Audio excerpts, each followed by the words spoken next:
আমি প্লেট লাগবে না, ডাইরেক্ট একশোটা চলে যাই, গামলাই খাই, ওই ক্যালকাল ভাত নিতে আমার ভালো লাগে না। দেখছি না আব্বা, এরকম রাক্ষসের মতো গামলা করে ভাত খালি পরে আমাদের সংসারে আয় বরকত কিছু থাকবি?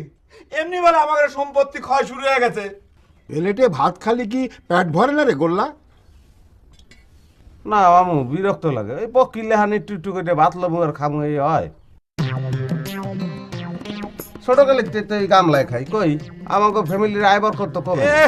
নিজেদের বাড়িতে এত আয় বরকত থাকলি পারে, তাহলে পারে এই মামার বাড়ি এসে পড়ে থাকতি না, বুঝছিস? এই বহর, তুই এমন ভাবে কথা করছু মনে করছেন গোল্লা সারা বছর মামার বাড়িতে এসে পড়ে থাকে। কইতে